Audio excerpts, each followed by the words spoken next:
हम तो सीपीएम कांग्रेस को साथ एडजस्ट नहीं कर सकते हैं कि हम तो सीपीएम का साथ लड़ाई करके हम पावर में आया।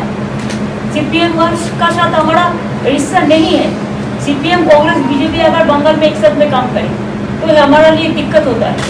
3 पार्टी मिलकर एक दफे भी किया, लेकिन कांग्रेस ऑल इंडिया में हम उसको खिलाफ नहीं है, लेकिन बंगाल में उसको कुछ नहीं है। लेकिन इंडिया गठबंधन में हम लोग सब इकट्ठा हो गए हैं। দিদি বাংলা প্রসঙ্গে একটা প্রশ্ন, ফিরহাদ হাকিমের বক্তব্যে স্টেটমেন্টে আপনার কোনো রিঅ্যাকশন? আমি একটা কথা বলি শুরু কে কি বলেছেন আমাদের রোজ আমি উনি মন্ত্রী, উনি রাজ্যের মন্ত্রী, তাতে কি যায় আসে? ওর নিজের ওপিনিয়ন বলেছে। আপনি কি সমর্থন করেন? আমি এসব দেখিনি, শুনিনি।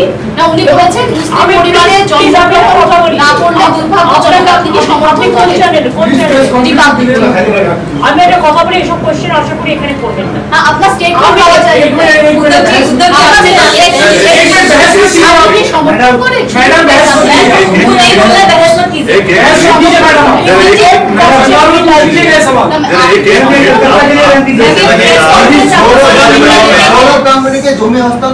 চরম লেভেলের মিথ্যা কথা। যদি বলা হয় যে ঢপের চপ, তাও কোনো অংশে কম নয়। আমাদের যে বাংলা সিএম মমতা ব্যানার্জি, তিনি শিবসেনা উদ্ধব ঠাকরের বাড়িতে একটা প্রেস কনফারেন্স করেছেন এবং সেখানে তাকে যখন প্রশ্ন করা হয়, একটা রিপোর্টার প্রশ্ন করেন, বাংলায় প্রশ্ন করেন যে দিদি ববি হাকিমের মন্তব্য সম্পর্কে আপনার কি মত, আপনি কি বলতে চান? তিনি বলছেন আমি কিছুই জানি না, আমি এটা শোনেনি। মানে ন্যাকামো, এক কথা ন্যাকামোবাজ মহিলা। যাই হোক, আমরা ভিডিওটা কি দেখলাম যে একজন সাংবাদিক, একজন রিপোর্টার, তিনি বাংলায় একটা প্রশ্ন করে বসেছেন যে দিদি ববি হাকিম যে মন্তব্যটা করেছেন এই সম্পর্কে আপনি কি বলবেন। অ্যাকচুয়ালি বেশ কিছুদিন আগে সাম্প্রতিক সময়ে আমাদের যে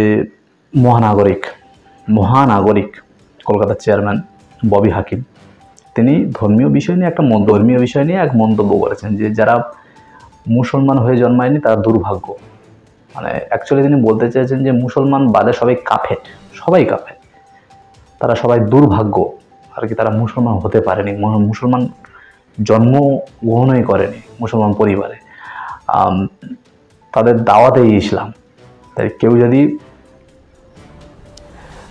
মুসলমান ধর্ম নেয় সেটা অনেক বড় কিছু। তিনি তার পদবী হাকিম, কিন্তু আমরা তাকে কি হিসাবে চিনি? তাকে মন্ত্রী হিসাবে চিনি, হাকিম হিসাবে নয়। কোনো ধর্মীয় মানে তিনি ব্যক্তি নন, আমরা এই হিসাবে তাকে চিনি।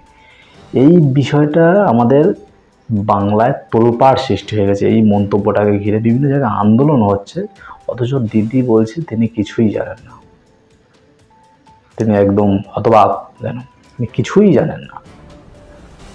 সারা ভারতবর্ষে যখন কখন কিছু কোথাও ঘটে, সমস্ত সিএম বা নেতা মন্ত্রী খবর রাখে। বাংলার তিনি বাসিন্দা, তিনি বাংলার মুখ্যমন্ত্রী, বাংলার কথায় কী হচ্ছে তিনি জানেন না? তিনি সব জানেন, আসলে সব ন্যাকাম। যদি দেখা যায় যে তিনি একটা কিছুদিন আগে মন্তব্য করেছেন যে আমার বিরুদ্ধে বিরোধীরা সবাই চক্রান্ত করছে, কোথায় কোন ঘটনা ঘটছে সেটা অনেক পুরানো, সেটা নিয়ে আমাকে উস্কানি দেওয়া হচ্ছে, আমার ভোটের বিষয়টাকে নিয়ে আমার দলের পারফরমেন্স ক্ষুণ্ণ করার চেষ্টা করা হচ্ছে। এগুলো সব পুরানো ভিডিও। আমরা জয়ন্ত সিংয়ের বিষয়টা জানি যে তিনি কিভাবে বাংলায় কি অরাজকতা করেছেন। তিনি এসব যেন কোনো খবরই রাখছেন না, তিনি বলছেন সব পুরানো। এইটা সত্যি একটা মানে দুর্ভাগ্যের বিষয় যে আমরা এরকম একটা সিএম পেয়েছি। যখন সেই বাঙালি রিপোর্টারটা হঠাৎ তাকে প্রশ্ন করেন, সবচেয়ে বাহবা দিতে হয় রিপোর্টারকে, তিনি একদম পিওর বাঙালি, এমন একটা জায়গায় এমনভাবে এমন একটা প্রশ্ন করে ফেলেছেন যে তিনি অস্বস্তিতে পড়ে গেছেন, সত্যিই অস্বস্তিতে পড়ে গেছেন। তখন তাকে এই প্রশ্নটা করা হচ্ছে যে দিদি ফিরহাদ হাকিমের সম্পর্কে আপনি কী বলতে চান এই মন্তব্যের সঙ্গে? তিনি বলছেন যে আমি জানি না। সঙ্গে সঙ্গে একদম মানে চরম লেভেলের মিথ্যা কথা, তিনি সব জানেন না, বলছেন আমি জানি না। এটা জানি না আপনারা কি বলবেন যে কতটা মিথ্যা কথা বলছে। তিনি এটা সরাসরি অস্বীকার করে দিলেন।